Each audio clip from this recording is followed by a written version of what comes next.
All right, joining me now to finish off our show tonight in style, Fox News contributor Tammy Bruce. Tammy, Happy New Year to you. Same to you. I want to go back to what we were talking about at the top of the show, the spectacle put on by the establishment in Washington this week. Your reaction? Well, you know, interestingly, what you've started with in that issue and also with the surprising news about Mr. Saget is that it's a reminder for us to not be distracted by things that we really need to act on, right? That you've got a dynamic where tomorrow is not necessarily promised, that our children's futures are at stake, that there are very bad actors, bad operators involved in politics who mean, in fact, to distract you and to have you not notice what they're doing so that you vote a different way and that you think you'll deal with issues the next day or everything is fine, whereas, in fact, we must realize that our actions are required now, that our passion cannot be put off, that if something needs to be done, we need to admit it to ourselves now about our own health. You know, I was out the last couple of weeks. I got COVID. It's when anybody's going to get COVID, it's a surprise. But this new variant, I think most people are going to get it.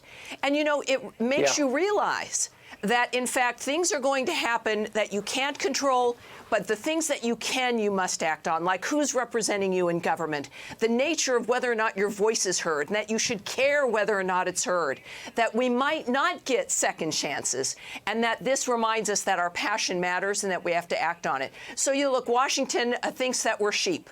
They think that Hispanics are going to vote the way they're expected. Right. You know, just like with your other guest, who's a fabulous woman, you know, they think everyone's a sheep, especially people of color. You know, damn them for taking up this mantle of being champions for minorities, and they treat them like they're the first sheep, that they're the lead sheep. None of that is true. This is about passionate Americans, passionate Hispanics, passionate Black Americans, gays and lesbians, women. We're Americans first, and we're going to make a difference. And that is what we have to do for all of us here, for our futures, and remembering our time here is short. So, you know, surprises will happen. We must do what we can to make a difference as quickly as we can.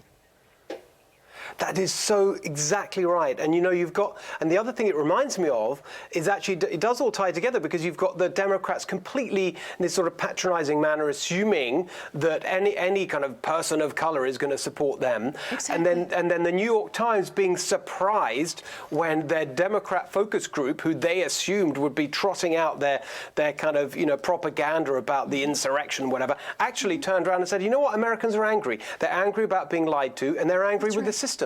Yeah, and the problem is that for a while with media, this manipulation does work. Americans are busy, and we've trusted the government, we've trusted the experts, and we trust that we're not going to be lied to.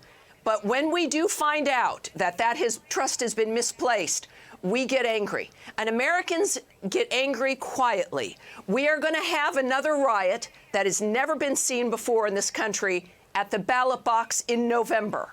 That is when they will see from us for what we think, and that's when they're going to hear from us. And we must make it distinctive because these are people who don't care about us. We've got to step forward, and I think that's what we're going to see in November. Exactly, and you've got, I mean, Biden, Kamala Harris, I mean, the extent of their dishonesty and their incompetence and the cynicism is just, I mean, we knew they were going to be bad, but you know, last word to you, Tammy, I don't think any of us expected it would be this bad, and that's why the punishment should be proportionate. Yes, and and one of the reasons why it's this bad is because they haven't been held to account. They have not been held to account by the media. They have never been asked hard questions. They've been slipped along, so they haven't had to refine or even ask themselves, what do I really think? Can I answer that question?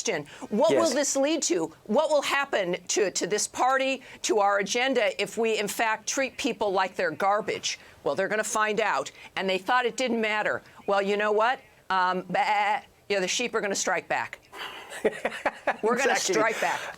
Oh, I love it. It's always so wonderful to see you, Tammy. We'll see you lots and lots this year. It's going to be fun. Thank you. I'm Steve Ducey. I'm Brian Kilmeade. And I'm Ainsley Earhart. And click here to subscribe to the Fox News YouTube page to catch our hottest interviews and most compelling analysis.